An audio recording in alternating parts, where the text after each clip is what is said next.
Пойдемте с букетиком. Да, нормально. Пойдемте с букетиком. А шарик? Только Давайте иначе простой что шарик. Просто, который входит и выходит. Зачем входит? Ну надуем. А нитку кого попросим? Ой, знаешь, что, Саш, после того, как ты рассказал про свою сексуальную жизнь, не знаю, мне через каждую фразу воспринимать как грустно. Добрый день. А у вас шарики есть? А как так? Боже мой. А не подскажете, где можно приобрести шарики?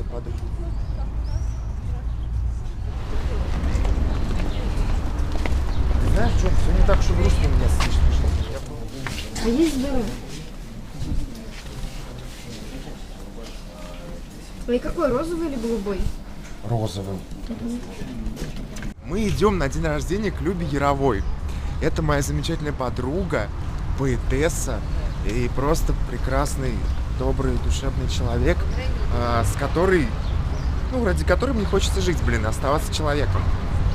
Человеком в самом шикарном смысле этого слова. Человеком светлым. Она считает меня ангелочком, и я пытаюсь оправдать ее ожидания всеми способами. Я хочу, чтобы человек, такой человек, как Люба, продолжал верить в сказку. Вот. Мы идем в Толецкий дом инвалидов, и там сейчас мы встретимся с Любой. Я как раз вот так вот тоже шла с шариками, и я с одним шариком шла, и этот шарик меня сдул ветром прям вот так с палки, было так обидно. Это было при людях. Это был 2001 год. Я учился в универе, иду на 7-й экзамен и достаю из ящика, из почтового, вам нужно пройти повторный анализ на ВИЧ. А тогда это значило, что все, стопудово ты попал. У меня друзья в 90-х были ВИЧ-инфицированы уже, и они сказали, Саш, это все 100%. То есть я осел, 7-й экзамен я сдал на 4, год где-то, я не знаю, находился в подвешенном состоянии, в больницу не ходил повторно пересдавать, бухал жестко, бухал по-черному, бухал на кладбищах, ревел, истерил, страшные вещи творил. Потом все-таки сходил, получил этот долбанный диагноз, уже точно мне сказали, что у меня ВИЧ. Я не помню, как все это происходило, это было как в тумане. Какая-то женщина мне говорила, что-то как-то, да вроде гладила даже меня, что-то успокаивала, да. Ой, женщина меня гладила, хоть тогда меня женщина гладила. Это в моей жизни, это точно. Спасибо, ВИЧ, за это.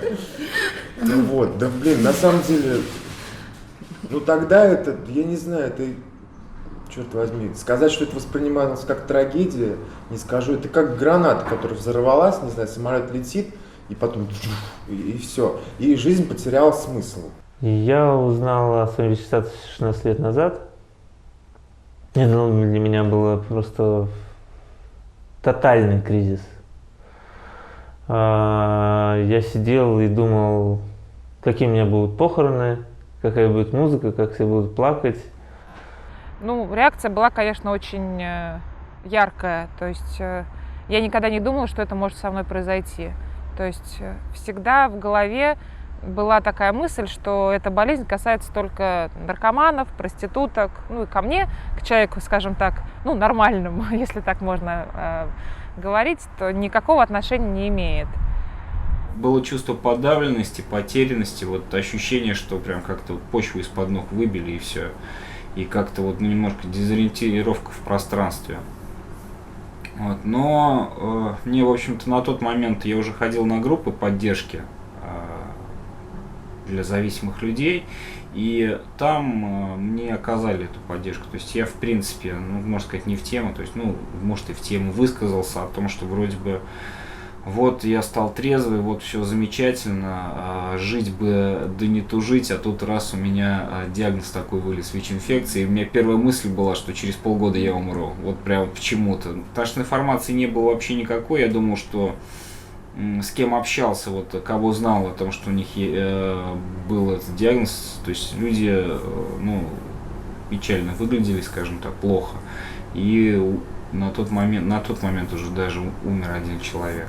И, конечно, первое время было такое отрицание, что это ко мне не имеет отношения. И я не сразу встала на учет в больницу, в спеццентр. То есть меня отправили мои результаты в центр, то есть я там как бы автоматически уже стояла, а сама я доехала туда практически спустя полгода, даже больше.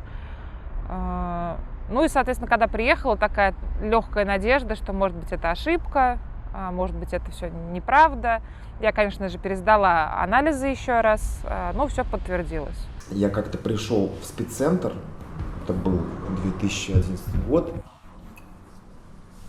и встретила замечательную девушку, она слушала «Ночных снайперов», была такая веселая, счастливая, свободная, раскрепощенная. А таких людей очень редко можно встретить в спеццентре. Обычно там люди загружены и смотрят друг другу в глаза. Они даже боятся, в общем, друг друга узнать. Ну, что у меня диагноз, у тебя диагноз. Ну, как-то спалиться боятся, да. Вот. А эта стояла и улыбалась, и что-то ко мне подошла. И мы разговорились, и это оказалась Наташка Матусова, солнечный человек. В то время руководитель, ну вот, в общем-то, нашей организации «Апрель». И она рассказала, что есть такая организация, что есть такие люди, что есть группа взаимопомощи, что, в общем-то, ну, есть возможность себя проявить, есть возможность проговаривать эту проблему. Вот ощущение потерянности, оно пропало. У меня какой-то смысл появился, что вот мне это помогло, вот, приобретение информации, общение с другими людьми, значит, и другим людям тоже это может помочь. Я как-то начал активную позицию занял и начал вот в позитивном движении, скажем, участвовать. Сейчас для меня ВИЧ-инфекция это как бы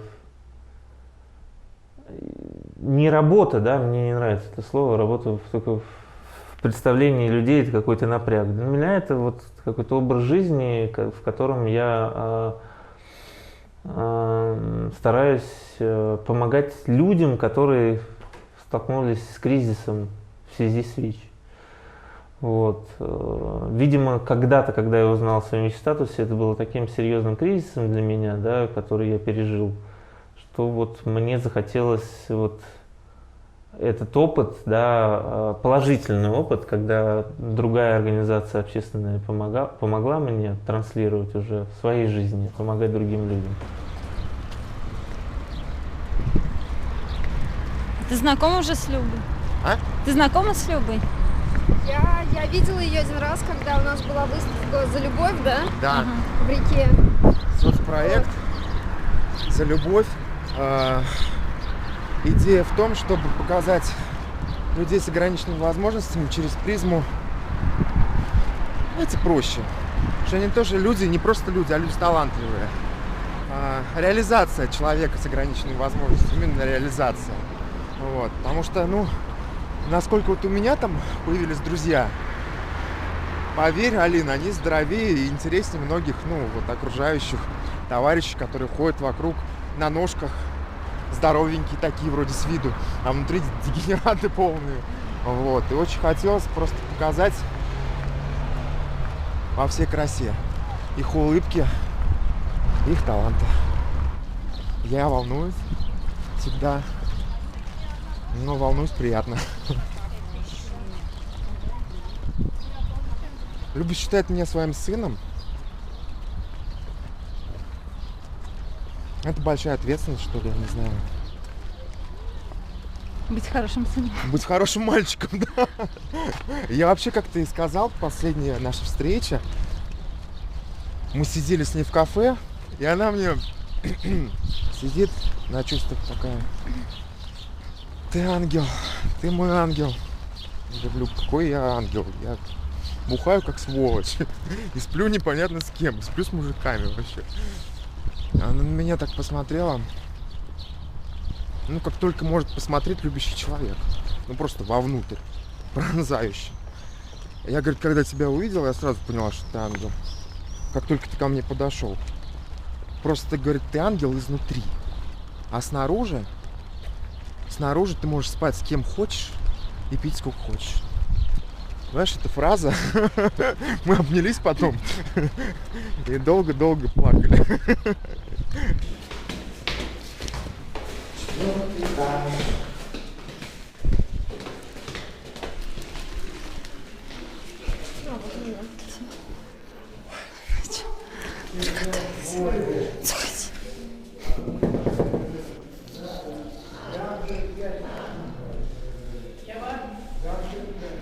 Любовь похожая на сон, сердец хрустальный перезвон. Твое волшебное люблю, я тихим эхом повторю. Любовь похожая, помоги мне на сон. Привет. С крылом. И не только. И прямо снимают. С днем рождения! С днем рождения, Любаш. Да. Сынок.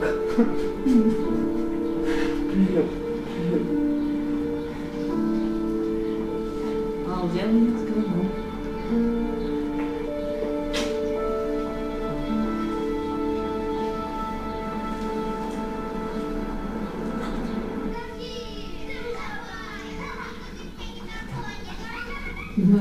Мы так к тебе шли. Так неожиданно. Спешили. Ничего мне здесь не хватает. Как? Все хорошо, Любаш.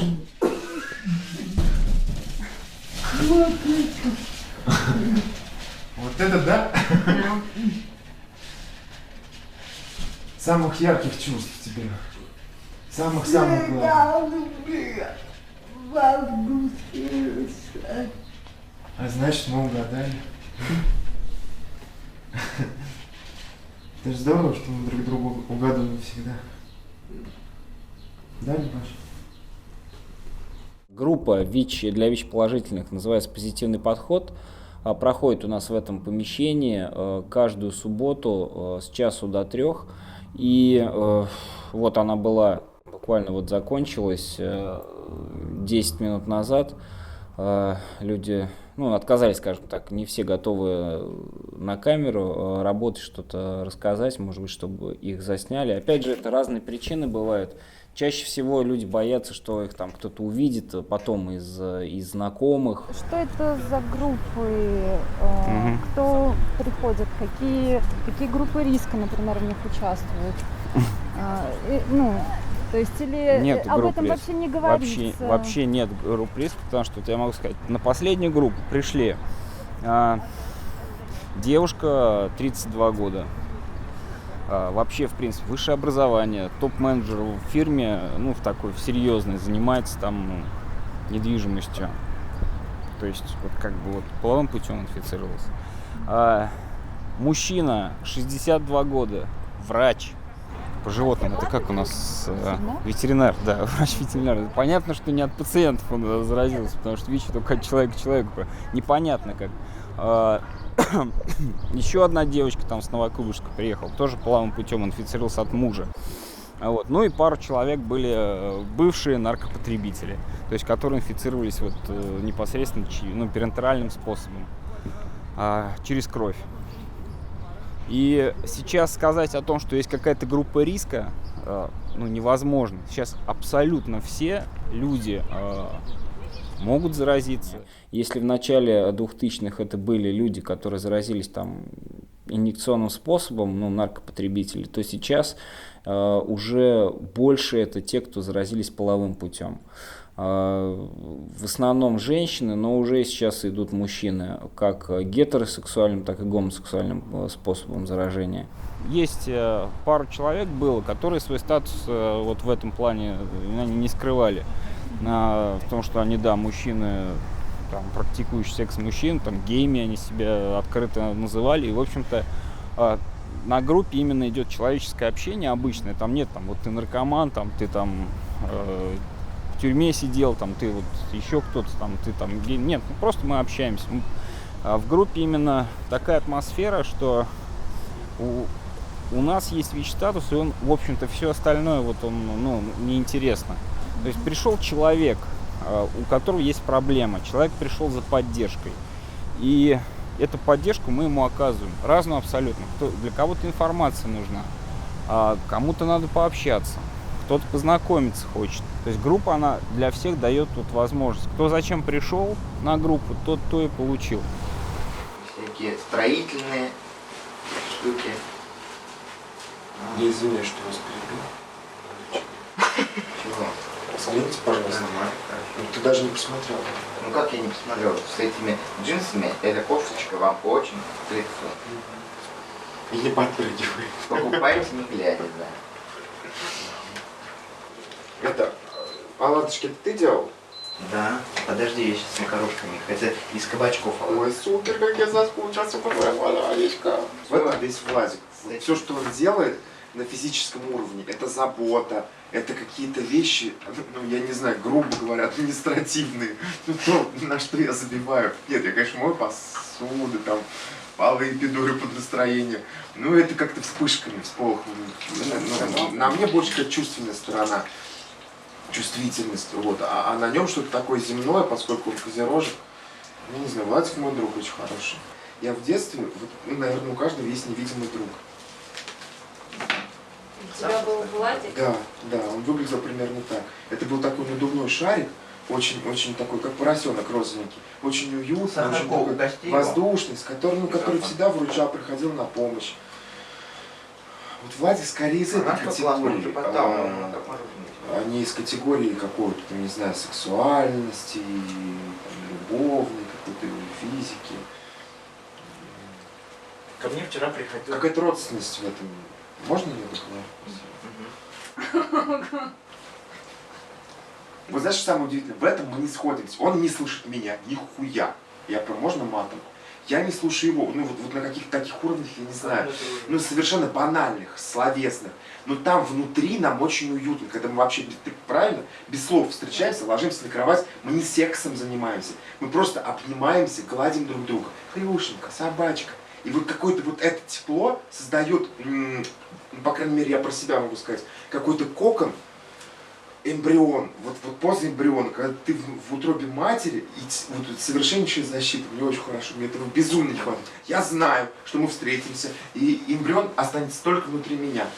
Пуповина никогда не рвется, а внешне будет казаться, что мы друг друга перебиваем, что мы не понимаем. Я ему говорю про гомофобию, он говорит, заткни свой рот, об этом вообще говорить нельзя, это вообще ты о чем говоришь, за это посадят там, и так далее. Ну, какие-то такие вещи. 5 лет мы так с ним живем.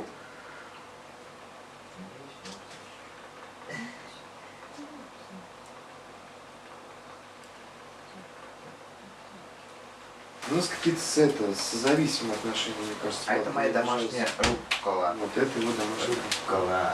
Я его домашняя свинка, и пиздец.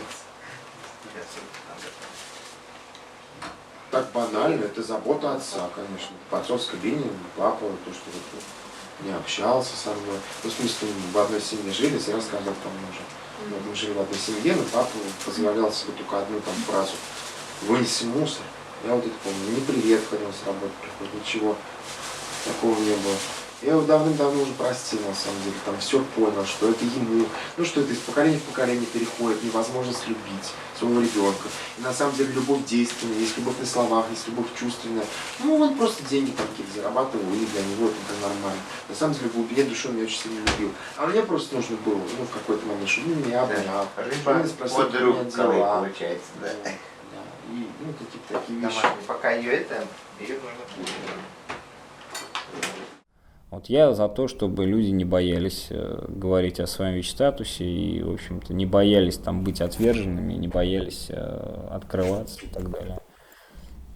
Я думаю, что чем больше людей именно вот обретут в себе эту внутреннюю силу, внутреннюю уверенность и будут говорить о том, что спокойно, свободно, и о том, что у них есть этот ВИЧ-статус, тем быстрее в самом обществе отношение к этой проблеме, к диагнозу изменится. То есть чем больше людей будут это принимать и говорить, тем отношения, во-первых, изменятся. Но я думаю, что инфицироваться меньше людей будут.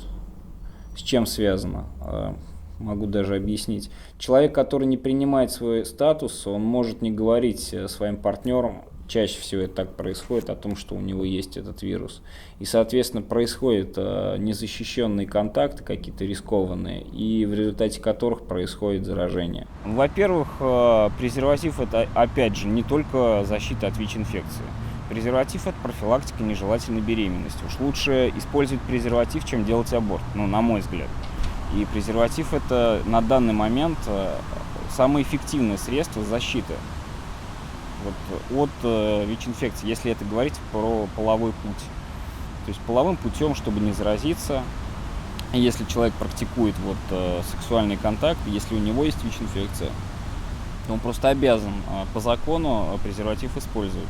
Потому что когда ставят диагноз, мы подписываем уведомление о том, что мы знаем, что у нас есть ВИЧ-инфекция, и о том, что мы несем теперь ответственность о нераспространении этого заболевания. Самый лучший способ обезопасить себя от нежелательной беременности и заболеваний, передающихся половым путем, это воздержание. Это самый лучший, никто лучше не придумал. Но если посмотреть нашу культуру, если посмотреть, что там из телевизора льется, мы живем не в идеальном мире, поэтому нужно как-то соответствовать тому, что происходит вокруг. Поэтому если все-таки ребенок, подросток, у него в голове, что воздержание это не его, то значит важно ему сказать о том, каким образом он может себя защитить. Вот об этом говорить. Ну и не только подросток, а соответственно, взрослый. Люди не думают о таких последствиях, о том, что простой, небезопасный секс может привести к таким последствиям. Я стала сама вести группу взаимопомощи, я поняла, что я могу об этом говорить вообще с другими людьми и помогать кому-то. Хотелось помочь таким же людям, которые как снег на голову упало. Как давать эту информацию в таком уже ключе. Нет, не то, что там вы знаете, все будет хорошо, а то, что я знала, как донести информацию до людей, что такое терапия, что такое безопасная беременность и так далее.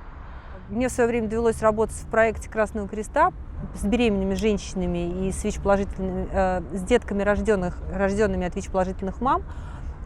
И с радостью могу сообщить, что все женщины, которые проходили у нас патронаж по этому проекту, все были сняты с учета, все остались здоровы. И мамочки по прошествии какого-то времени звонят и сообщают радостную новость, что ребенка сняли, он здоров. Мне самой всегда радостно такие новости слышать. С молодым человеком, так получилось, что мы встретились, и я не думала, что это будут долгоиграющие отношения. То есть там все так закрутилось очень быстро, и я не успела ему сразу сказать о своем положительном диагнозе. И, конечно, чем дальше ты откладываешь момент рассказа о своем диагнозе, тем страшнее, тяжелее, потому что ты уже в отношениях, получается, вас уже что-то связывает, и получается, что отношения начались со лжи. У меня такой нервоз был из-за всего этого, что я лгу своему любимому человеку. И я просто начала реветь в скайпе. Он долго спрашивал, что случилось, что случилось. Я не могла ему ответить, просто написала ВИЧ. Минутный такой ступор был, и он просто, и что?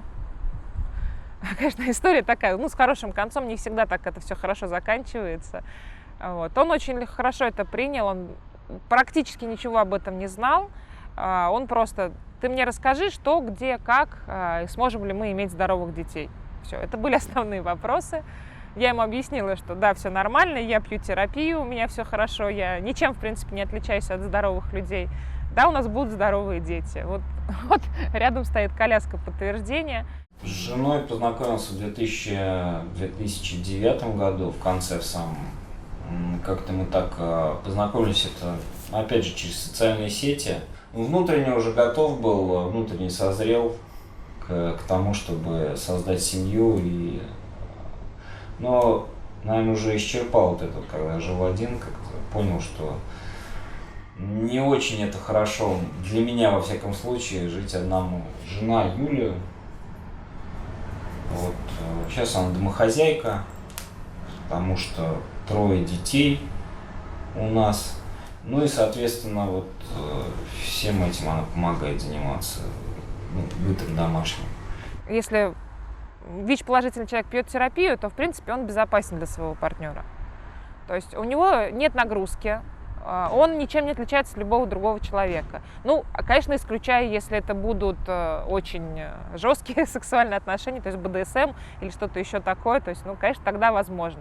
Потому что все равно как бы вирус хоть и уходит, но может быть какой-то скачок или еще что-то. Но мы всегда использовали презерватив, и когда уже начали планировать беременность, мы просто подошли к этому ответственно. То есть все произошло в презервативе, потом я ушла в ванную, шприц. То есть вот, но, слава богу, все получилось с первого раза, поэтому не пришлось обращаться к врачам или что-то делать для этого. Сейчас не делают обязательно кесарево сечение. То есть, если ты можешь родить сама, и у тебя при этом нулевая вирусная нагрузка. Но у нас так получилось, что в последний момент повысилась вирусная нагрузка. Минимально 48 копий, это считается практически неопределяемое, но врачи рисковать не стали. То есть это важно, чтобы ребенок не заразился. И тут получается фактор снижения вирусной нагрузки, он выше, чем какая-то польза или еще что-то. Но и препараты обследуются, то есть там есть то, что именно показания, что какие-то нельзя при беременности, но я говорю, их очень мало. И девочки их пьют в течение беременности, потом после беременности бросают. Ну, тоже как не бросают, а перестают их пить, потому что если нет показаний, то терапию дальше не назначают. Ну, это в Самаре так. В мире, скажем так, по-другому. В мире идет направление, если ты начал, если ты получил положительный диагноз, ты получаешь терапию практически сразу. И если ты начал ее пить, то ты пьешь ее пожизненно. То есть если ты во время беременности начал пить терапию, то ты ее уже не прекращаешь.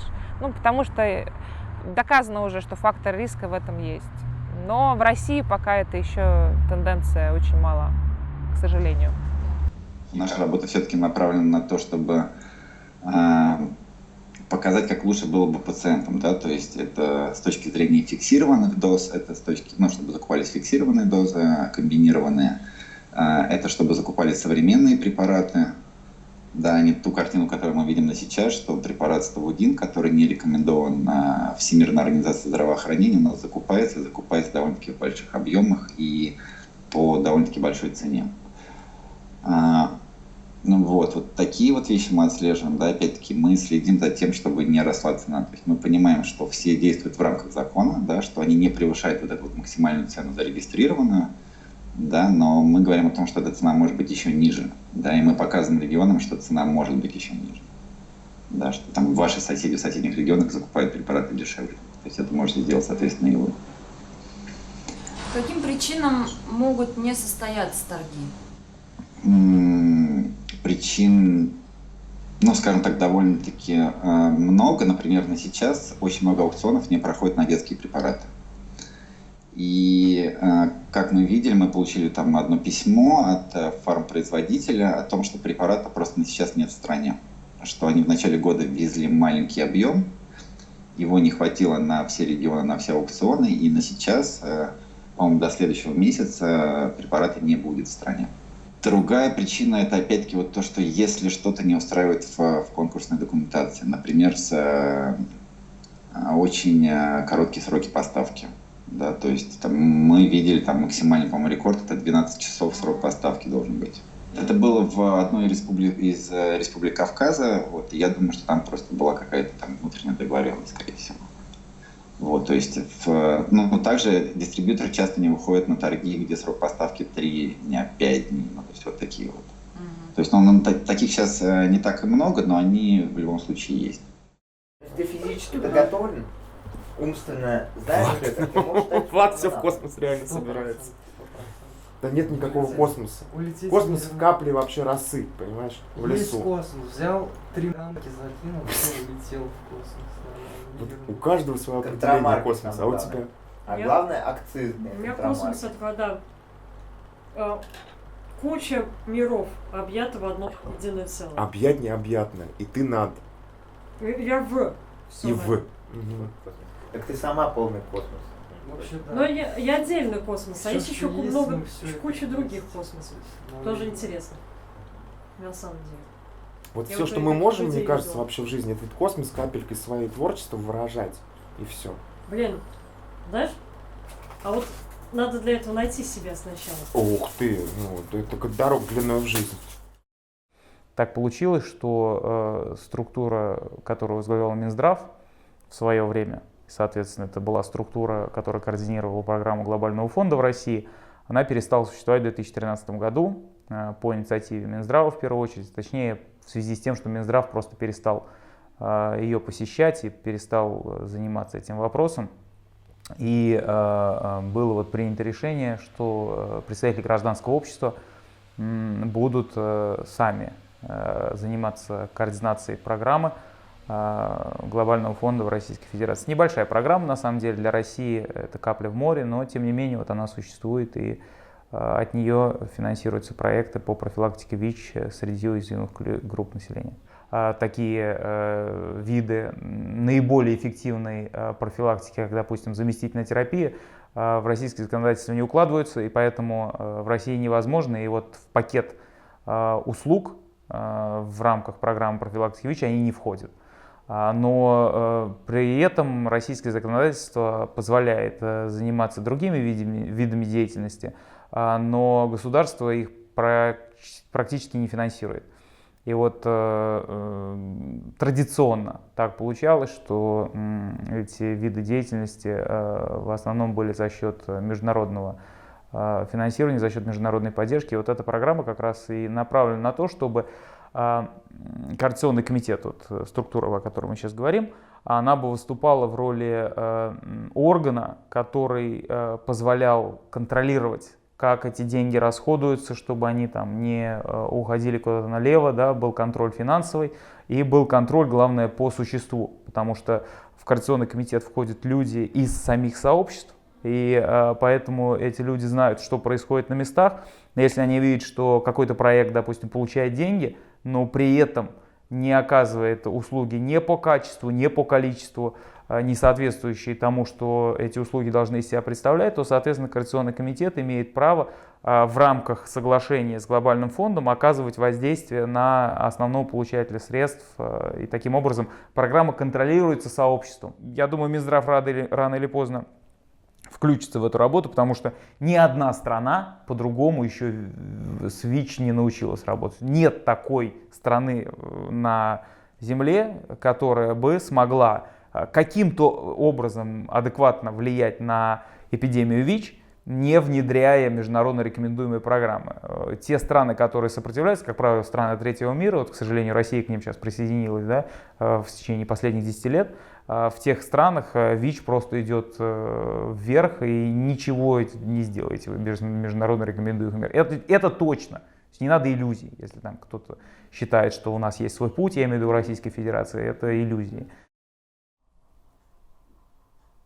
Не бояться, ну страх это самое первое. Вот я даже сейчас себя неловко чувствую, потому что почему-то для меня тяжело настроиться вообще. И проблема вообще вот для меня, я вижу проблему только в том, что мы боимся. Страх. Страх быть непонятым, страх выделиться. Поэтому мы бежим от этого. А по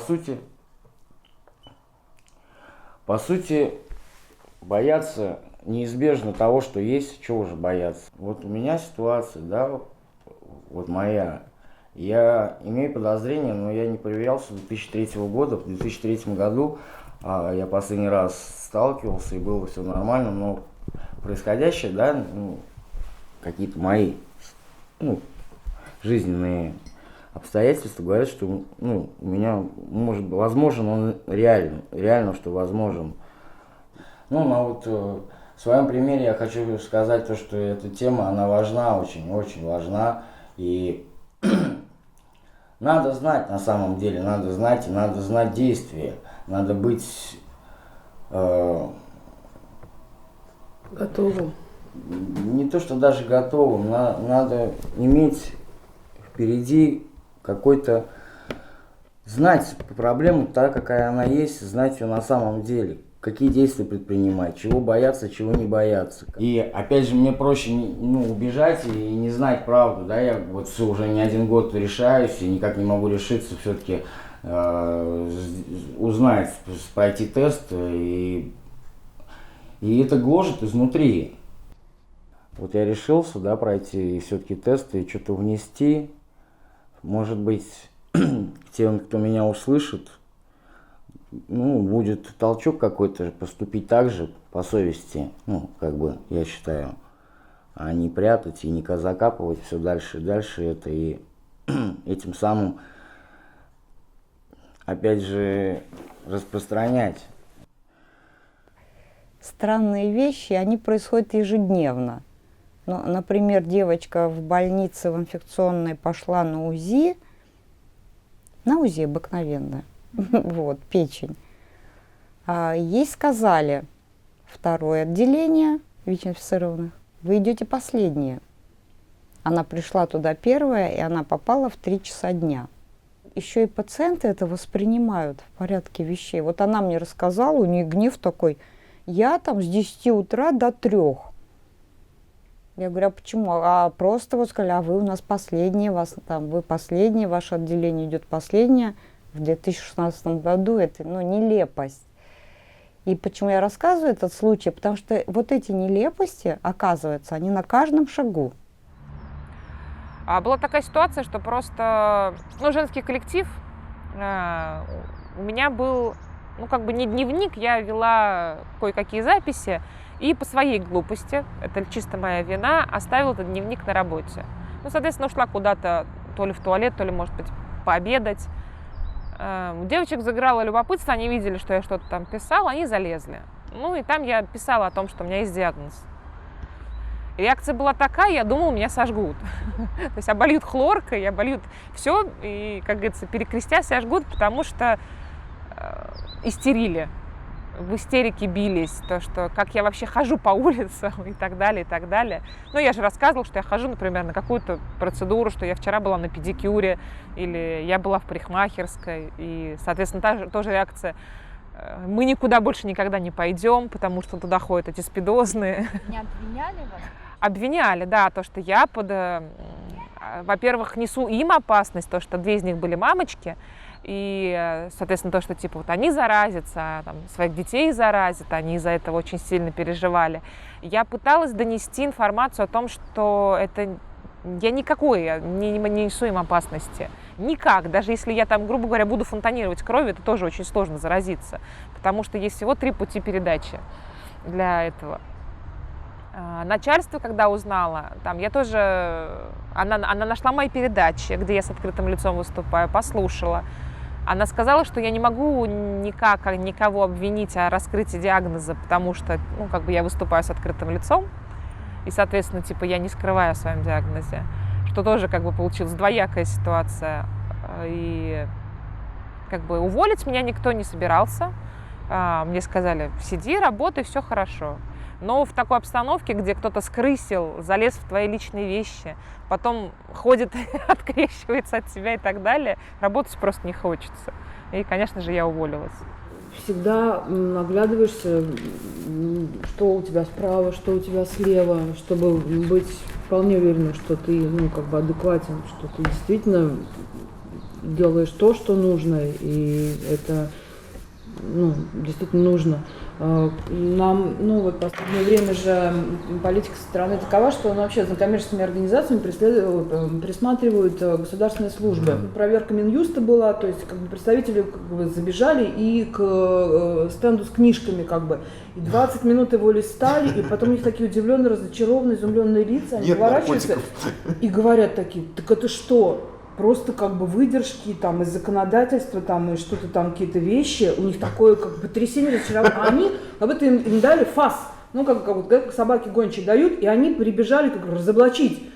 И такое разочарование, что я говорю, что разоблачать-то, что? Когда это был центр мы разговаривали, то есть они тоже нам задавали вопросы, а вот вы не думаете, что кто-то вас использует, как бы, а сами там свои интересы преследуют через деньги, через там, что у вас там за брошюрки, ну, как бы, все, я говорю, послушайте, говорю, ну, вы выполняете свои задачи, я свои, возможно, моя соседка, баба Вера, там, агент, там, под тройным прикрытием, это, ну, как бы, Я не должна, ну, типа, вы глубже копаете, как бы, кто там вам на что-то говорит, ну, простите, моя задача это спецсервис, ну, как бы, ваша задача, это ваша задача. Потом расскажете нам об этом, если ну, что. да, если мы будем, мы с таким предложением уже не я помогу выходим. своему другу, брату пока сейчас здесь, сейчас не умереть, а ты потом расскажи, Европа это проплатила или что? Мы еще должны стоять в позе отбивающегося, понимаете, извините, мы помогаем, ну, извините нас за то, что мы помогаем, как бы. И у нас расщепленка просто иногда, ну, мы в некотором шоке вообще находимся. Просто. С одной стороны хвалят, с одной стороны пряник, дипломы, молодцы, там спецсервис, как ты говоришь, да. С другой стороны кнут и травы. Выкинули там из городских программ, там, понимаете, там отказ в субсидиях, ну, потому что мы не так, на взгляд некоторых как бы чиновников там и политиков там проводим профилактику, а люди далеки вообще от этой сферы совершенно. И когда ты понимаешь, что твою судьбу как организации и судьбу людей, которым ты мог помочь и которые в этом, да, живут, решают пару человек, которые там за шашлыком встретились и, ковыряя в зубах, там решили, слушай, а это что-то как-то, давай как-то что-то не очень красиво. Мы сделаем там молодежную организацию «Дети цветы», дадим им на барабаны, и у нас такой город нормально будет. А тут о профилактике ленточки. И пойдем. Ты просто немного начинаешь как бы сходить с ума, когда люди, которые призваны, да, вам помогать, вы все за них сделали, вы собрали базу, вы собрали людей, да, вы родили идею, вы с этой идеей как бы приходите, и на выходе, то есть мы встречаем такую вещь, что, ну, как бы, ну, все понятно, да, там проблема, ВИЧ у нас, все, да, ну, давайте, вот смотрите, у нас же еще вот 4 лавочки вот здесь могли бы поместиться, а у нас одна. Давайте поговорим об этом, об эстетике гор. Это все, я тебе говорю, это все звучит на полном серьезе. И ты просто потише. Просто, ну, у нас каждый пятый, ну, официально, кстати, каждый 8-й мужик 30-летний возраст, 30 лет в городе инфицирован, живет с ВИЧ. А неофициальный, ну, пятый, это уже прям вот к маме не ходи. И потише. Ну, у нас в городе станет так тихо, потому что мы вымрем. Вот, ну, тогда, наверное, желание кого-то осуществляться насчет потише. Остались такое кладбище и лавочки покрашены. Около 60% новых случаев, да, ежегодно, от 50 до 60, давайте будем говорить так, от 50 до 60 случаев это люди, которые употребляют инъекционные наркотики, да, количество случаев среди них. Дальше идет гетеросексуальный путь передачи, да, ну, то есть там от женщин к мужчинам, от мужчин к женщинам, да, то есть обыкновенный секс, грубо говоря. Там уязвимая группа секс-работники, также среди них очень много случаев передачи, и мужчины, имеющие секс с мужчинами. Как вы видите, вот 3 группы наиболее уязвимых, это те группы, которые на законодательном уровне, да, законодательство такое принято, наиболее стигматизированы. То есть, допустим, потребители наркотиков, и стигматизация в отношении них зацементирована в наркотическом законодательстве. У нас, допустим, есть стратегия антинаркотической политики, вот приняли ее в 2010 году, где, допустим, сказано о том, что одна из задач – это развитие нетолерантного отношения к немедицинскому употреблению наркотиков. С одной стороны, казалось бы, это правильно, да, потому что, ну, какое может быть толерантное отношение в обществе к потреблению наркотиков. Однако, как показывает практика и в других, допустим, стран, Штаты в первую очередь, Соединенные Штаты, да, нетолерантное отношение в обществе к потреблению наркотиков – это такое, скажем, понятие, которое на практике трансформируется всегда в нетолерантное отношение к потребителям наркотиков. Зацементированная в законе стигма, она ведет к тому, что люди, употребляющие наркотики, уходят в тень, перестают идти на контакт с медицинскими работниками, начинают пользоваться небезопасными способами употребления наркотиков. Допустим, одним шприцем пользуются несколько человек, или там употребляют наркотики какого-то совершенно ужасного качества. Вот была в свое время дезоморфиновая эпидемия в России, сейчас она немножко там пошла на спад, вот, но в свое время люди, которые хоть немножко знакомы с темой наркопотребления в России, знают, что из себя представляет дезоморфиновая наркомания. Много роликов, да, в интернете на эту тему есть. Это как раз хороший пример, как стигма в законе работает на практике, к чему она приводит. Секс-работа, да, другая группа, в отношении которой зацементирование законной стигмы приводит к особой уязвимости. Вы знаете, что секс-работа запрещена законом. В отношении секс-работы очень часто проявляются негативные комментарии, как со стороны политиков, так и со стороны общественных деятелей.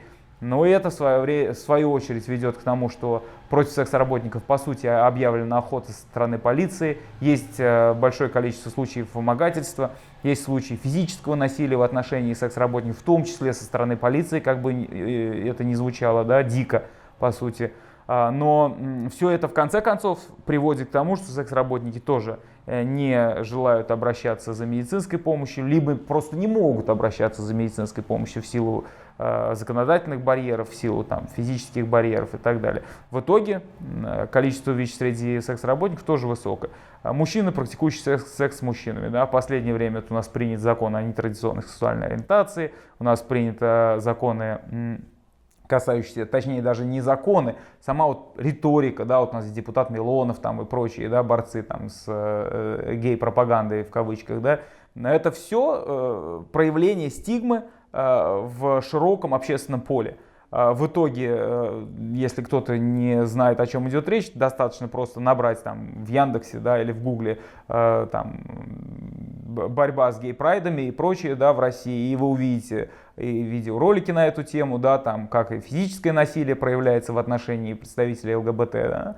Ну и как одна из таких хороших манифестаций, хороших в кавычках, вот этой стигмы, это рост количества ВИЧ, случаев ВИЧ среди представителей МСМ-сообщества, которые не предохраняются, да, не хотят говорить о своем, допустим, статусе, не всегда обращаются за помощью. И другие проявления стигмы, они как раз выступают в роли реальных барьеров. Это не просто кто-то что-то выдумал в своей голове и не может преодолеть. Это реальный барьер.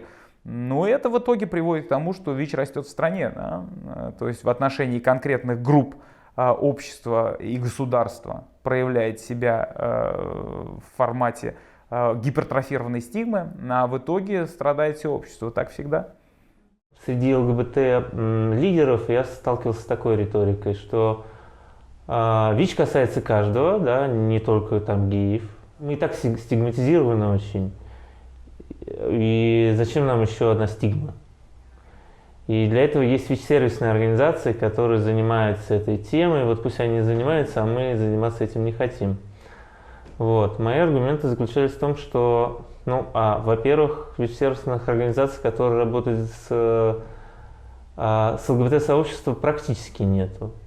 Да, потому что в том числе такие организации обладают некой стигмой в отношении ЛГБТ-движения, не очень понимают, какие цели у ЛГБТ-движения. Спеццентры, они изначально, во-первых, привыкли работать с такой целевой группой, как гомосексуальные мужчины, и они в меньшей степени испытывают стигму, но в любом случае официальная статистика показывает, что открыто говорят о своей сексуальности очень маленькое количество людей. ЛГБТ у нас под запретом. Быть ЛГБТ плохо, соответственно, люди в стигме. И не секрет, что многие закрытые геи живут в гетеросексуальных семьях. И контакты у них очень часто бывают с молодыми людьми или с мужчинами, а потом он это же может привести в семью. Да. Вот как бы это сказать, чтобы это не в обличении было, что вот они опять покушаются на духовные скрепы, да, а сказать о том, что именно закрытость вынуждает геев выходить замуж. Но они все равно занимаются сексом. А единственный доступный для женатых мужчин секс — это одноразовый клубный секс, я не знаю, как это лучше сказать. Стигма, которая существует сейчас в России, не позволяет людям открыто заявить о том, что он гей. Потому что он может занимать какую-то государственную должность. Он может состоять в отношении, быть женатым, потому что его заставили родители. Для чего это важно говорить, да? С кем именно ты спишь? Доктору. Для того, чтобы доктор знал, что искать, грубо говоря, да? Потому что у тебя может быть какая-нибудь инфекция, которую ты можешь получить только при сексе там, с человеком своего пола. Например, при оральном контакте, например, там, на гланды что-нибудь там занести. Да? Когда доктор тебя смотрит, он по умолчанию гетеронормативный, да? Поэтому что это, откуда, картина не ясна ему. Да? А когда говоришь, я занимался оральным сексом с мужчиной, ну, понятно, да, путь передачи.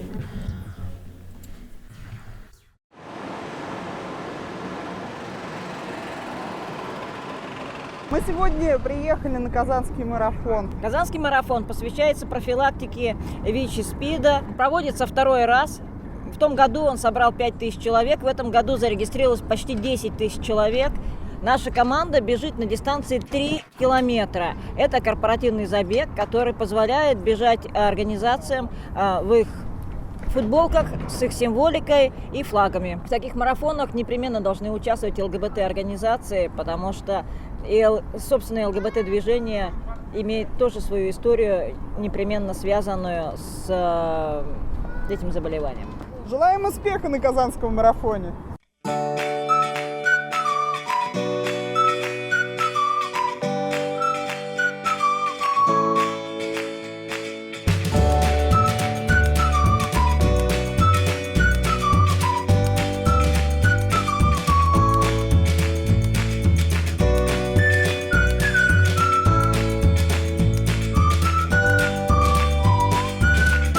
Вы боитесь бежать 3 километра? Нет, не боитесь. Но я тоже не боюсь, я знаю, что если не добегу, то дойду. А еще у меня есть такая футболочка, немногие знают. Здесь написано «Молчание, смерть». А я сегодня был на прямом эфире «Дождя» и рассказывал о том, что это символ, на самом деле, один из символов СПИД-движения, который придумали геи-активисты, когда они умирали. Вот. И его придумал Ларри Крамер. Это такой и ЛГБТ-активист, ВИЧ-активист.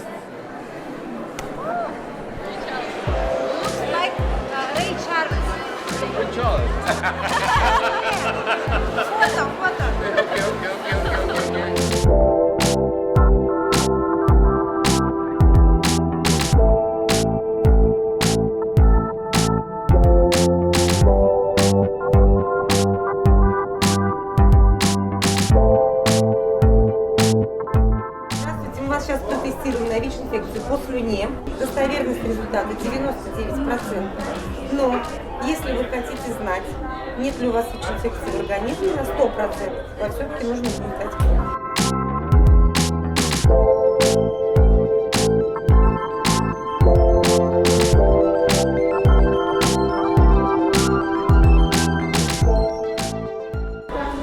А можно вопрос? Да. Почему вы не сдаете презервативы? К сожалению, президент выделил определенную сумму, но в этот раз на презервативы. Кризис в стране, кризис в Республике Татарстан, тоже мы нефтяная республика. Раньше мы раздавали на этих акциях, на этих мероприятиях презервативы. Потому что единственное средство защиты – это презерватив. Мы об этом хорошо осведомлены. Но кризис в Республике Татарстан так же, как и по всей стране, поэтому презервативы покупайте в аптеке. Очень легко и просто. И через 20 минут я узнаю свой результат. Я призываю всех не бояться проходить сменовые тесты. Мы вас поздравляем, у вас результат отрицательный. Я вас поздравляю, у вас результат отрицательный. Спасибо. Всего вам хорошего.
Вот у нас сейчас идет проект, который направлен на, называется, тестирование силами сообщества. Мы предлагаем ЛГБТ-организациям, которые не работали в теме ВИЧ ни разу, некий пакет. Это обучение, это тест-системы, это методология того, как проводить тестирование, это всякие информационные материалы и подарки за тестирование. Мы предлагаем для ЛГБТ-организаций, для того, чтобы они развивали такую услугу в своих организациях. Чтобы каждый гей и лесбиянка, если там, трансгендер, могли прийти в организацию и просто сделать тест на ВИЧ, если по каким-то причинам им сложно добраться до государственного учреждения. Самарское ЛГБТ-движение «Аверс» получило поддержку от ВИЧ-сервисной организации «Феникс Плюс». Они предоставили нам слюнные тесты Oral Quick для того, чтобы все желающие могли пройти у нас тестирование на ВИЧ. Тесты по слюне Oral Quick – это самые лучшие тесты, которые представлены в России. Приобрести их в аптеке можно, но в Самаре я их, правда, не видел, но в Москве они точно есть. Также можно их приобрести в интернете. Мы информируем ребят в интернете о том, что у нас появилась такая возможность. Они приходят, и мы их консультируем, как правильно пройти самостоятельно этот тест. Также консультируем по профилактике, и тем, кто приходит, раздаем презервативы. Если при прохождении теста выявляется положительный результат, то консультируем ребят, как пройти тест в спеццентре. Также предлагаем посетить психолога, который есть в нашей организации. Если человек сдает тест в спеццентре и он у него положительный, мы также консультируем человека, куда он может обратиться для поддержки. Сейчас мы сотрудничаем со многими ВИЧ-сервисными организациями. У них есть психологи, которые тоже ВИЧ+, то есть они могут проводить консультации равный равному. Сейчас? Почему сейчас? Я не хочу больше бегать, и мне кажется, я говорю, с чего я начал вообще разговор. Перестать надо обманывать себя, чтобы что-то поменять. Ну и в общем взять, если это все, это уже есть, неважно, как с этим жить. Уже то, что мы бежим, мы не меняем ничего. Оно если есть, оно и так есть. А от того, что мы бежим, мы только несем пакость, гадость в окружающий мир. Если есть, просто надо научиться быть с этим и правильно быть. Вот почему, наверное, все-таки я принял решение, что надо знать. Просто нужно знать и знать, что тебе делать. Для того, чтобы знать, что делать. Потестируемся. Давай. Что ты готов? Все. Я 150 раз спрашиваю, как бы не перегреть человека. Но потом... Я же уже твердо решил там.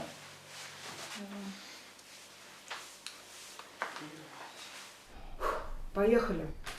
Мы берем тесты. Вот такая упаковка. У нее есть дырочки. Нужно открыть и достать все, что там есть.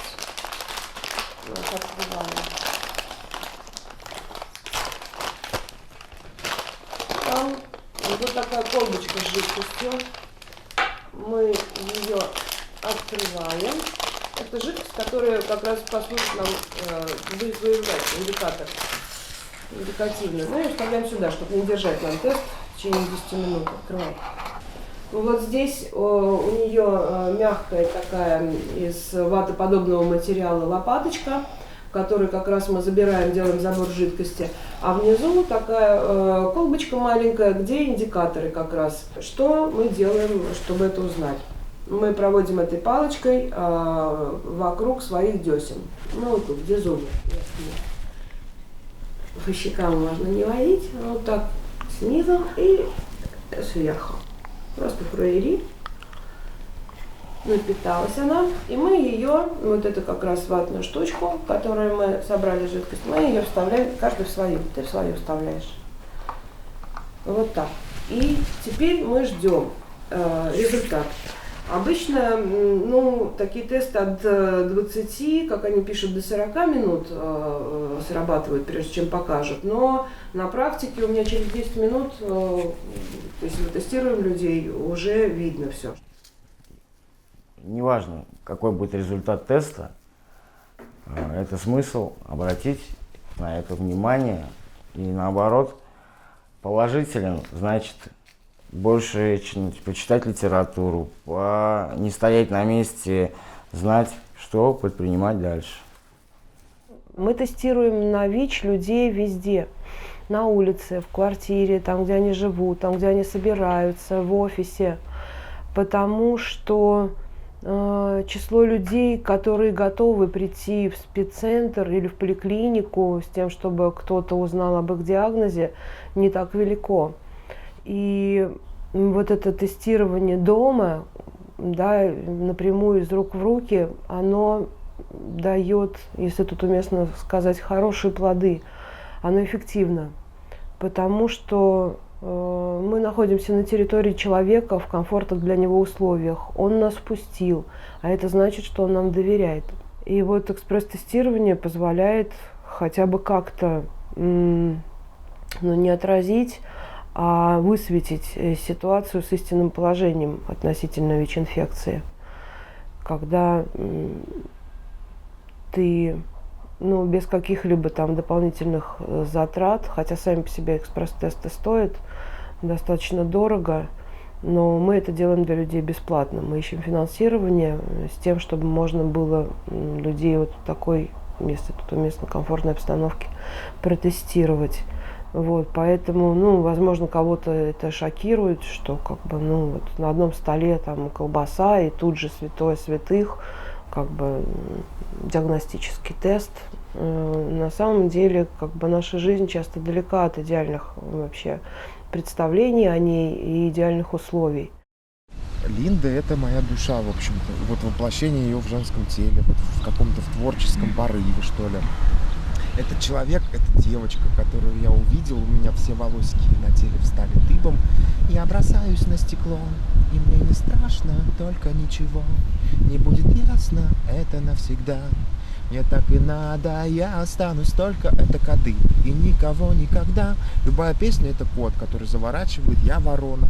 Этот человек, который учил меня говорить. Это человек, который, ну, в 14 лет, когда я просто молчать только умел и чувствовать внутри, который меня взорвал. Это первый раз, когда я подошел, преодолел свои комплексы, страхи. Она знает что, она знает про болезнь ВИЧ. Я подходил, мы с ней об этом говорили. Был концерт в Саратове. Когда вел группу взаимопомощи по ВИЧ-СПИДу, Толетинскую нашу в апреле.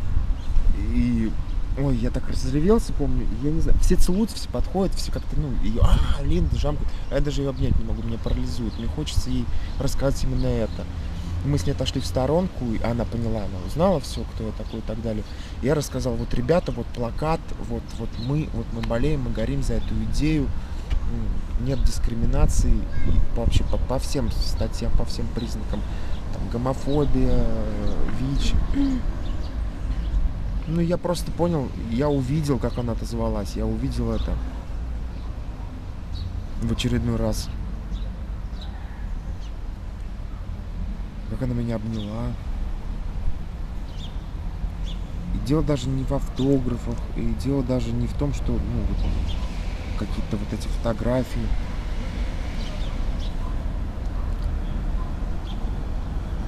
Не знаю, мы с ней всегда на связи. У меня есть телефон, в который могу позвонить. Да. Альбом песен тибетских лам вышел в 94 году. А тур по России 95-96, по-моему, август. Визжащие девочки, Линда, и у меня такая, блядь, косичка, как у тебя. Я так же рисовалась, как и ты. Да, не поносись, автограф. Да, мне. Никому не вышло. Все девочки через час, через полтора, то ли охранники в такой вещевали. Да вышла ваша Линда, ушла ваша Линда. И все, я стою, жду, я знаю, она никуда не ушла, я сердцем чувствую, она тут рядом. Она также боится выйти, как и я к ней подойти. И я жду и уже просто не верю чего-то. Как-то. Тут выходит, да, она рассекает пространство. Выходит девочка, вот так смотрите в пол, так же, вот я вот всегда в школе хожу, и все родственники в пол смотрит ни на кого. И пошла. Потом просто думаю, да ты просто скажи. Я сказал, Линда, я такой же, как и ты. Вот одну фразу. Вот не знаю, откуда кто передал. Вот клянусь. Она была уже на выходе. Она разворачивается таким же шагом, тяжелым ботинком. Подходит. А чего ты хочешь? А я, маленький пиздюк, я нет бы сказать, там, я хочу быть с тобой, это я уже потом сказал. Я говорю, просто обнять. Я сначала растерялся первый раз. Сфотографироваться легко. Она сказала, легко. И было действительно легко. Она была в круглых очках, а-ля вот эти 95-й, вот это платье а-ля хиппи. Мы обнялись, это был первый кадр, я его до сих пор не... как это называется? Не выставляешь? Да, как это вот в компьютер, чтобы сделать. Отсканировать. Не отсканировать, да. Это точно мое, это только мое вот это воспоминание, потому что этот страх, который преодолел я, и я понимаю, что это ее страх тоже перед поклонниками.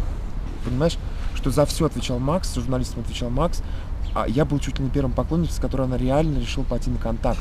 То есть она что-то тоже в себе преодолела в этот момент. И это было здорово. Встретились два преодоления, два комплекса, которые, вот в каком-то, я не знаю, метафизическом объятии, я не скажу пока еще поцелуй, как-то обнялись. Это очень было здорово. Ну что, вы понимаете? И, конечно, я как на крыльях летал, и я понял, что вот она свобода, вот она та пружина, которая помогла мне разжаться, и теперь я могу говорить. Статья называлась «Я сижу на балконе, сейчас прыгну». И я когда увидел газету, я, во-первых, не поверил, что это все про то, что мы делаем, и что, на этой фотографии я, и мама очень долго кричала о том, что да как ты мог, да у меня же соседка, тетя Люся теперь узнает, что ты спидозный. Я говорю, мама, да как ты можешь, я же соцработник, мы же меняем отношения. И мама постепенно тоже выросла вместе со мной, не сразу, и папа тоже подтянулся, и сестра, и родственники. То есть мы все растем, и город растет. Начиная с малого. А статья замечательная. Расскажи про этот кейс, про вот чувака. Этот вот случай, не чувака, это была девушка, это была женщина. Был звонок. Я помню, я в Руси выбираю кеды. Голубые кеды. Потому что это мобильный телефон. Да, мобильная сотовая связь, звонок. Звонит девушка, говорит, я сижу на балконе, сейчас спрыгну. А ты выбираешь кеды. А я выбираю кеды. Я начинаю с ней диалог, что, как, и вот эти зацепки. То есть девушка не хочет жить, поскольку у нее ВИЧ. У нее сын. А что любит ваш сын? Вопросы совершенно разные. Просто кидаемся вопросами, шутками, смотрим на небо вместе. Я гуляю с этим телефоном часа два. Мы поем песни. Сын любит колыбельную, сын любит Пугачеву. Благо, я тоже люблю Пугачеву. Вот, то есть она любит ему петь Пугачеву. Говорит, давай вместе споем. Вот, и мы начинаем петь Аллу Борисовну. Вот, и она, такая вся и плачет, и смеется, и рыдает.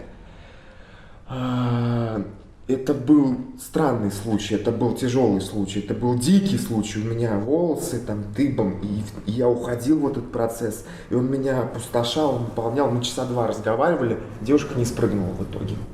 Ее звали Ольга, и потом мы с ней созванивались, и... Браво. Есть такое направление, очень, на мой взгляд, вредное, и прям я не знаю, надо очень сильно обращать на это внимание, это СПИД-диссидентство. Это люди, которые отрицают наличие СПИДа, ВИЧ, которые против всевозможной терапии.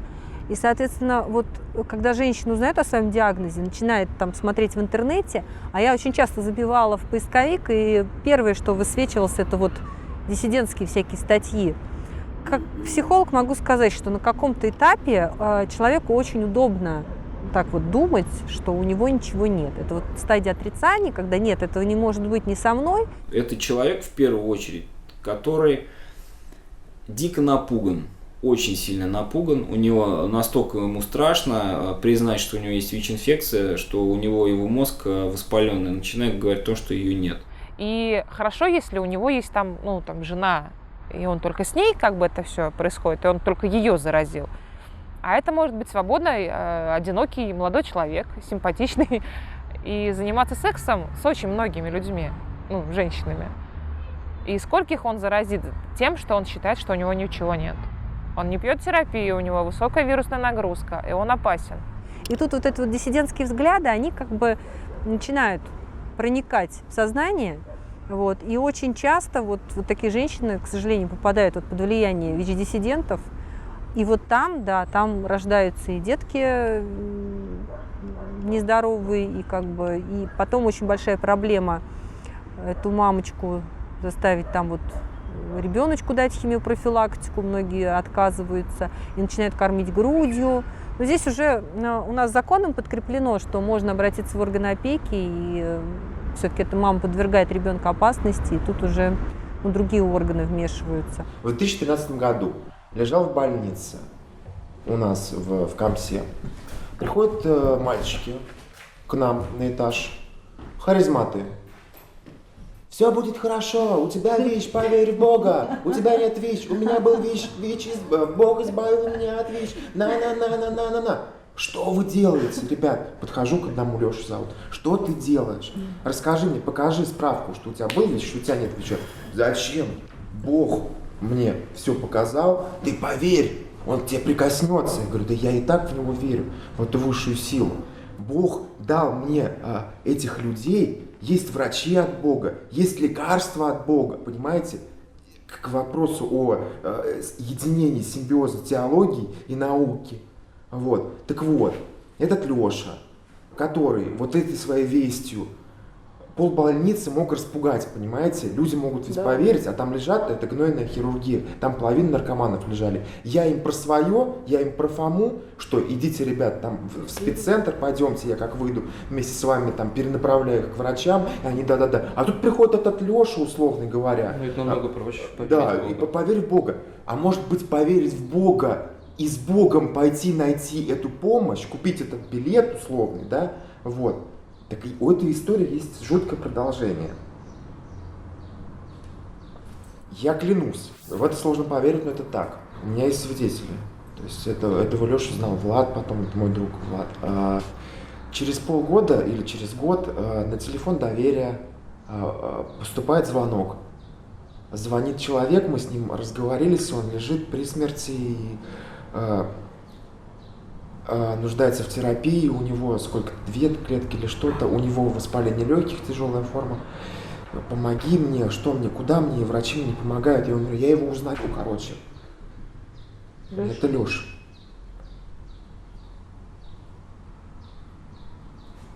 Вот так вот помогает Бог. Я сам верующий, и, ну просто, ребята, давайте как-то верить с умом, что ли, пожалуйста. Все, мне пока об этом даже говорить сложно. Знаю организации спецсервисные, политика которых основывается на отрицании каких-то даже научных вещей. Ну, я не говорю сейчас о спецдиссидентах, а просто вот есть организации, где люди, значит, занимаясь профилактикой ВИЧ-инфекции, говорят о том, что презервативы нет, их как бы быть не должно. Ну, то есть это все равно, что хирург скажет, что как бы скальпель мне не нужен. Ну, есть вещи, которые надо разделять. Есть вещи, там, которые касаются, там, в сфере этики лежат, да, есть вещи, которые в социальной сфере лежат. Вот смотрите, что получается. На сегодняшний день эти организации есть, и есть люди, которые желали бы помогать. То есть если бы Никита пришел, да, в организацию вот туда, допустим, и услышал бы, что ну вот мы там вот этого не хотим, а хотим проповедовать, ну там, здоровая семья. А извините, а вокруг как бы уже люди живут, внутри проблемы, уже люди живут с ВИЧ, как бы, да и они за здоровую, ну, конечно, за здоровую семью, это всегда хорошо. И вообще за здоровьем надо следить. И кто сказал, что люди, живущие с ВИЧ, не следят за своим здоровьем, как бы. Но это до сих пор, по-моему, такое стереотипное мнение существует. Поэтому... Да, важно попасть в адекватную среду, к адекватным людям, которые четко понимают проблему и не приписывают к ним какие-то мистические методы решения. О морали и нравственности очень любят рассуждать с 2013 года. Вы что? Чем вы занимаетесь? Гейропа вот вас научила презервативы и шприцы раздавать. Вы же подталкиваете их к наркотикам и к половым актам непонятным вообще, по кустам. Вот. Говорите им, или как в церкви любят говорить, мне вот тоже в церковь хожу, не будем называть, уже начал.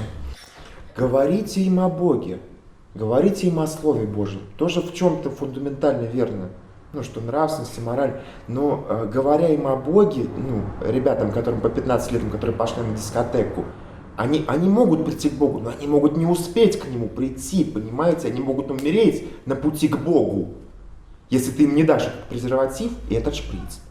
Смотрите, здесь презерватив – это только инструмент для безопасного секса. Это ничего не говорит о том количестве, которое может быть с помощью, да? Аппетиты не возрастают с помощью презервативов. Это ничего не меняет в сексуальном поведении человека. Оно становится только безопасным.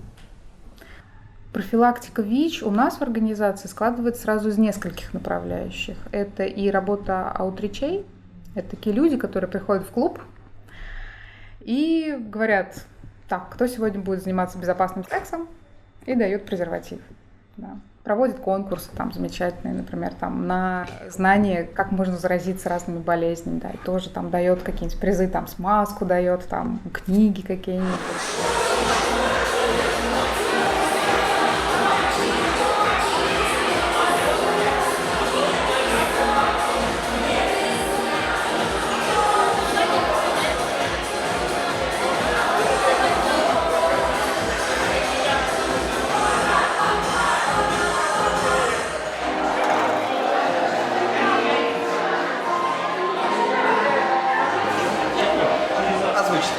Есть ли иммунитет от ВИЧ?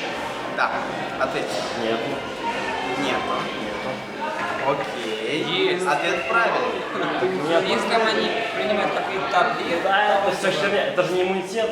Ваши три презерватива. Прикинь, первый приз. Какова вероятность заражения при незащищенном сексуальном контакте с инфицированным? 50 на 50. 70%. Ответ, к сожалению, неправильный, а правильный ответ. Это вопрос с подвохом. Сколько стоит терапия СПИД? Много.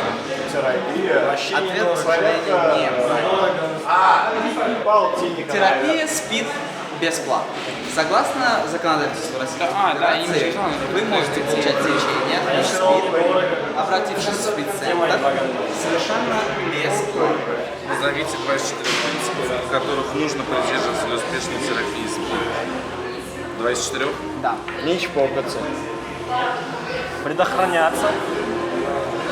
Это был первый вариант. Предохраняться. И заниматься орально. Она снимает. Какой способ тестирования позволяет с 100% уверенностью определить наличие ВИЧ в организме? Она кровь берет. 100%. И у нас первый победитель! Все, смотри, Поздравляю. Что это такое? Это набор. 3 годочка и... Смазка и беруши для ваших чувствительных соседей. В самом начале своей, скажем так, карьеры в этой области я попала каким-то чудом, что ли, в Санкт-Петербург на встречу, женскую встречу, где как раз решался вопрос о создании женской сети. То есть это должна была быть женская сеть, которая объединяет регионы. Потому что, когда вот есть какая-то поддержка вот в каждом городе, это круто на самом деле. Почему организация делает акцент именно на женщинах, живущих с ВИЧ? Во-первых, сейчас наблюдается феминизация эпидемии, да, и женщины более уязвимы, в принципе, к ВИЧ-инфекции. И направлений, понятное дело, очень много различных. Да, но у женщины есть определенная специфика, да, у организма, у поведения, у психологии и так далее, что мы решили сосредоточиться на этом. Допустим, один из проектов Евы, он звучит как «Заботливая Ева», это услуги равного консультанта. Кто может лучше кого-либо рассказать о том, как жить с ВИЧ? Только, естественно, человек с ровно таким же статусом, который принял свой статус, который уже живет каким-то образом с этим статусом, да, имеет позитивный опыт жизни со статусом. и так далее. И этот человек, он, конечно, там не является ни психологом, ни врачом, ни социальным работником, но при этом он является определенного рода навигатором, наверное, между всеми вышеперечисленными людьми. В этом году у меня юбилей, 20 лет уже я СВИЧ. Вот. И тоже я, когда с людьми разговариваю, я, ну, там, когда сомневаюсь, я говорю, вот я тебе, если я для тебя, ну, пример, то 20 лет я живу с ВИЧ, и из них 10 я уже на терапии. Вот. Это вот, и поэтому я как бы уже столько было и по терапии, и по ВИЧ, там всякие нюансы, уже 20 лет все-таки это немалый срок, и уже я могу передавать опыт, где, как лучше и что делать. Основная организация, которая поддерживает нашу деятельность, это фонд Элтона Джона. Совсем недавно прошла уже вторая встреча с Элтоном Джоном. В большей степени мы, конечно, говорили о теме ВИЧ, но мы говорили о вопросах насилия, о дискриминации ЛГБТ-движения. Вот. Мы как бы дали эти аргументы, рассказали о случаях, которые там происходили на стране, для того, чтобы уже Элтон встретился с Путиным и ну, как бы попытался его убедить, что все это не так у нас хорошо, как во всяком случае он рассказывает в интервью, что никакой дискриминации ЛГБТ у нас не существует. Вот. И мне действительно очень хотелось бы, чтобы мой президент в какой-то момент вышел на какой-то из там, презентаций для журналистов или там, на 1 декабря или на День памяти он одел красную ленту, как делают многие президенты многих стран. И, в общем-то, акцентировал внимание на проблемах ВИЧ. Может быть, как незамужний мужчина как бы вытащил презерватив и сказал о том, что ну, вот не забывайте о том, что как бы можно защищать себя. Ну почему нет? Как бы, вот президент тоже живой человек, вот у него нет жены, наверное, у него есть какие-то сексуальные отношения. Вот. И ну, так как он лидер сообщества, нашего общества в стране, да, у него очень высокий рейтинг, я думаю, что как бы, вот, его мнение будет очень ну, как бы, сильно влиять. Спасибо пациентскому контролю и ITPC научили нас мониторить госзакупки. Просто прийти и сказать, у нас перебой, у нас нет таблеток, это ни о чем, это не серьезный разговор. Что если ты приходишь говорить о перебоях, то ты должен иметь результаты мониторинга. Что закупили, насколько закупили, когда были объявлены аукционы. И я вот благополучно уже который год я не иду говорить о таблетках, не имея вот этой у себя таблички.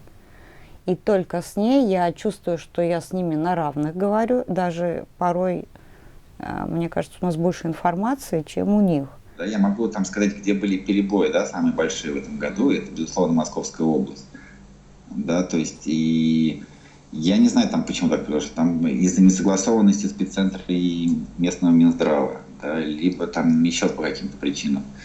Вот. Но факт в том, что уже прошло там сколько, больше, чем полгода, да, и до сих пор еще нет препаратов в регионе. В Питере довольно-таки хорошо проводят закупки, и ни разу за все время я не видел, чтобы здесь были перебои или ну, что-то такое повальное. В том же самом Татарстане, да, там более-менее все хорошо. Но это опять-таки мы говорим про крупные регионы, да, где сильное пациентское сообщество, то есть где пациенты постоянно напоминают о себе, что они есть, что они все контролируют. И что если малейшее что-то пойдет не так, то как бы, люди там, ну, не то что выйдут на улицу, но поднимут шумиху. По Самаре была сделана довольно-таки большая работа над ошибками, потому что в первый год все аукционы были закуплены, все препараты были закуплены 3 аукционами. Сэкономить можно было там десятки тысяч, сейчас посчитал. 98 миллионов, по-моему, там можно было сэкономить только на 2 аукционах. Ничего себе. Вот, то есть, да, и это был первый год. То есть, и мы об этом писали, и мы об этом как-то постоянно говорили там департамент, да, здравоохранения, Самарской области, и последние годы довольно-таки все хорошо. В Самаре как таковой перебоев очень мало. Все-таки центр закупает препараты в нормальном количестве. Но мы играем на количество, и очень страдает качество. То есть мы вместо одной хорошей таблетки, но по 10 тысяч, купим 3 таблетки, но по 500 рублей. То есть вот такая политика, и вот эти 3 таблетки, они могут вызывать сильные побочные эффекты. Причем побочные эффекты очень нехорошие и необратимые, так называемая липодистрофия. То есть когда жировой баланс в организме нарушается. И то есть может вырасти горб или что-то еще. И эти препараты, они не то чтобы плохие, но, скажем так, они ниже качества. И, соответственно, на них больше побочных эффектов. То есть вместо того, чтобы пить одну труваду раз в день, которая хорошо усваивается, назначают 8 таблеток.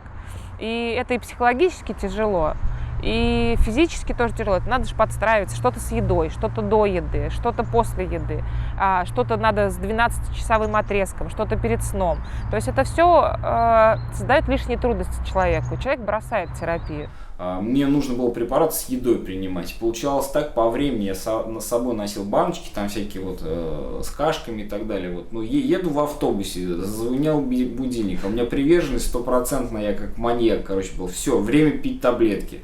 Я сижу, значит, я достаю баночки, значит, там набитый автобус, вот люди едут с работы, баночки свои, бутылочку с водой, выпиваю таблетки, разжевываю, сижу, жую, выпиваю, начинаю есть. Люди от меня начинают отходить. Мне все равно, я реально, то есть такие вот, ну, как бы, я реально понимаю, что вот то, что я делаю, там, ну да, там, конечно, страшно, как отреагируют, что там подумают, как вот это вот, ну, есть вот этот момент все равно напряжения. Но я четко, ясно понимаю, что я вот это делаю для себя, для своего здоровья. Если я вот это делать не буду, то я там могу умереть. И всем этим людям, которые едут вместо меня, вообще все равно. Умру я, не умру, вообще все равно. Вот у меня кухня как бы тут, ну как бы, чтобы в легком доступе для детей не было, а так это вот там обычные все медикаменты, которые есть в семье. Вот у меня моя коробочка, куда я вот так вот все складываю. Утром 2 и вечером 2 также. Все. То есть это не та гора таблеток, которая была раньше. Раньше прямо вообще страшно было, как выложишь, там что нужно в, ну, 2, вот представь, то есть это вот 2, ну еще 2 добавить, 4 таблетки в сутки. А это 24 таблетки, это гора была, причем там некоторые были вот такие большие, которые нужно было жевать, это, причем надо было с едой это все делать, это было нечто. А сейчас это как вот я утром завтракаю, и плюс они в воде хорошо растворяются.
Если все население знает о своем диагнозе, то есть отрицательным или положительным, оно относится к этому более осознанно.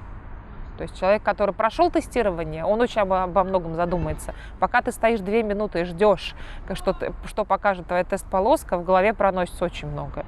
То есть вспоминаются все неосознанные сексуальные связи. У тех, кто принимает наркотики, все вспоминают, как были ли чистые шприцы и так далее, и так далее. То есть и сразу в голове возникает мысль о том, что надо бы, чтобы всегда все было хорошо. Вот у меня поползла розовая штучка. У тебя ползет? Угу. Положительные это когда что будет показывать? Ну, когда будут 2 тоненькие вертикальные полосочки. Сейчас вот горизонтально идет вся, она окрашивает всю полость. А это значит, что тест, то есть контакт у них... Ну, у меня порозовело. У меня тоже почти порозовело. Ну, когда отрицательно, то что показывает? Когда отрицательно, полосочка напротив буквы С появится, тоненькая такая, как на тесте на беременность. Она будет одна. А когда положительные? Когда положительные, полосочки будут и на С, и на Т. Угу. Слышал, у меня что уже получается показался?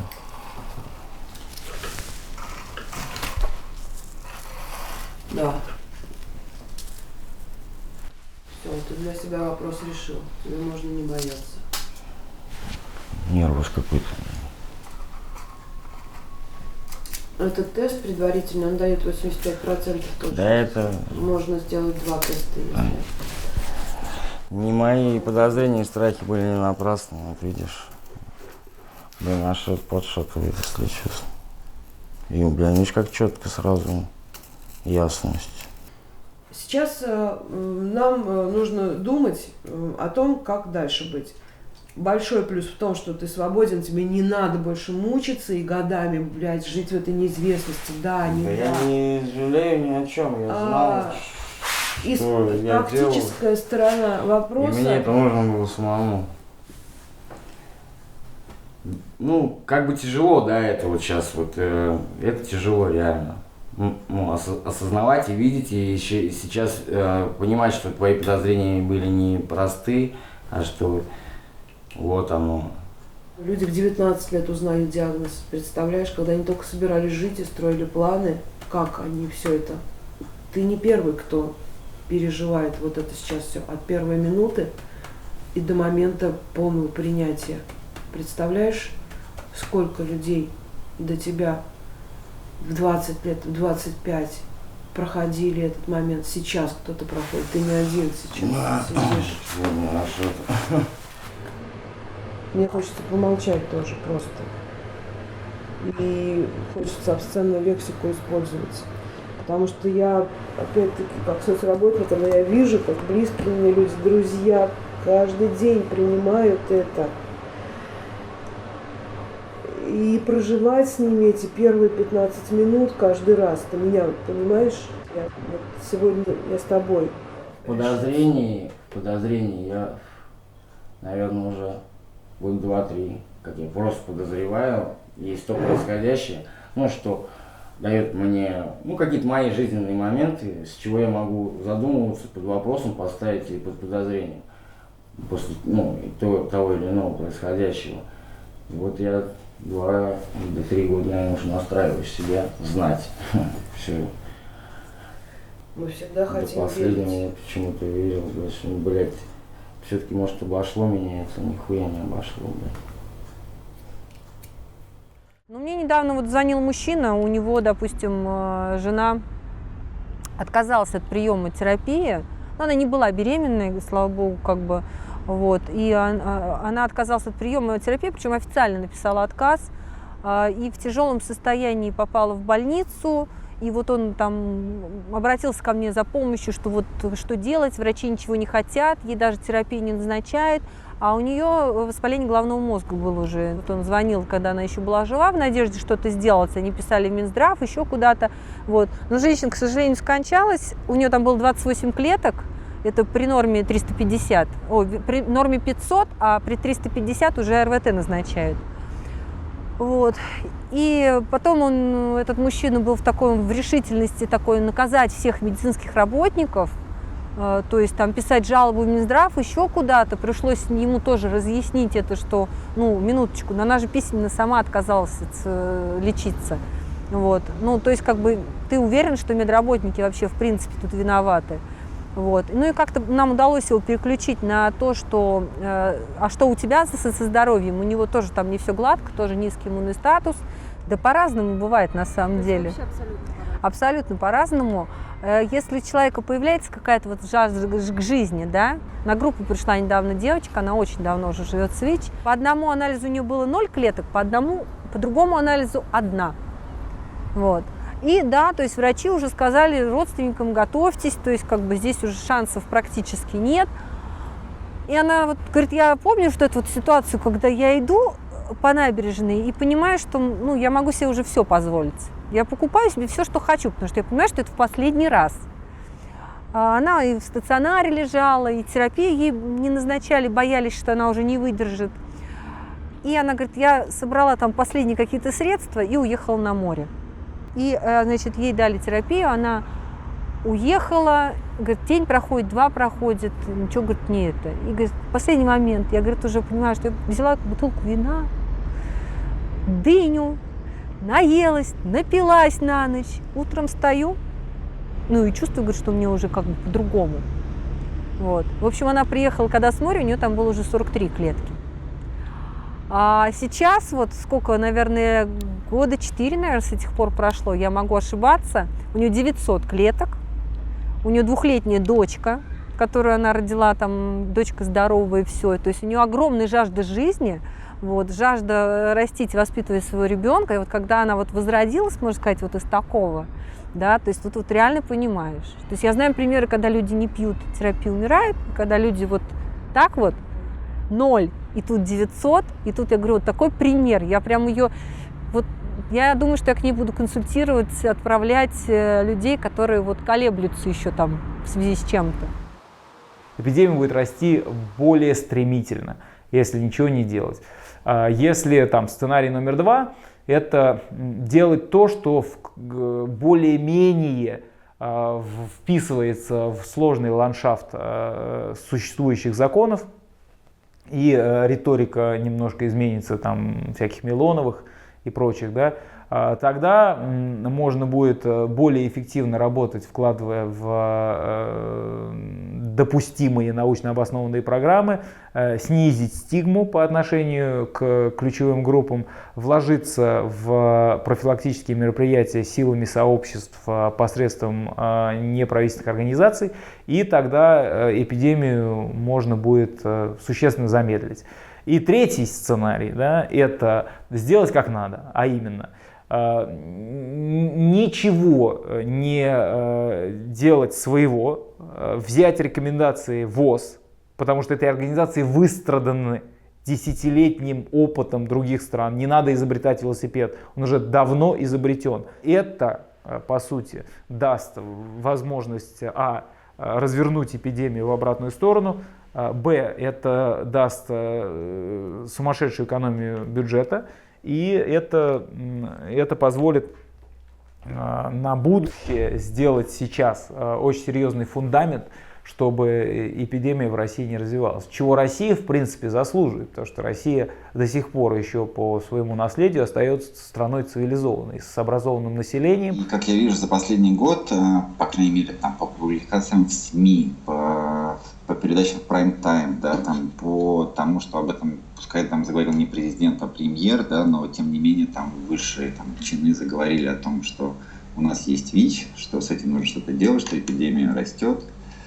Вот. И там я не призываю там прямо всех там говорить и раскрывать свой статус, нет, безусловно, это личное дело каждого, да, но по крайней мере говорить о том, что ВИЧ есть, и что с ним можно жить, что с ним можно жить абсолютно нормально, как обычно здоровый человек, ну, это нужно делать, да, и если возникают опять какие-то там проблемы, да, там с доступом к лечению, да, там может быть там с стигматизацией в медучреждениях, да, там отметки на картах, опять-таки, да, там не бояться об этом говорить, там, скажу сленгом, не бояться качать свои права, да, потому что они у вас есть, и их нужно отстаивать. Вот. И, безусловно, есть люди в нашей стране, в соседних странах, которые вам всегда помогут и которые знают наше законодательство практически от и до и помогут в любой ситуации. Ну, на самом деле, буду просто вот уже банально, что ВИЧ это вообще не приговор, что ВИЧ-инфекция, она как бы обязывает более тщательно следить за своим здоровьем, более как-то ответственно относиться к нему. Я думаю, что если вы будете заботиться о себе, то вы все преодолеете, нужно просто времени большое, да. За спиной есть люди, за спиной есть опыт, за спиной есть организации, есть люди, к которым можно обратиться, которые помогут прожить этот этап и выжить в этой ситуации, устоять и построить заново свою жизнь уже вот с этими данностями. Опять же, заново, да. Ну вот, если говорить о ВИЧ как о хроническом уже, да, а не смертельном заболевании, ну не заново, а построить жизнь свою там в контексте того, что, ну вот сейчас живем и с этим тоже. Не знаю, мне кажется, что вот просто хочется сказать прям вот миру мир, не в деньгах счастье.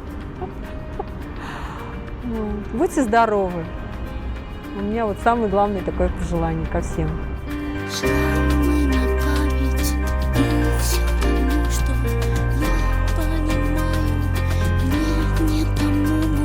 Звуки, предметы, сопротивляюсь.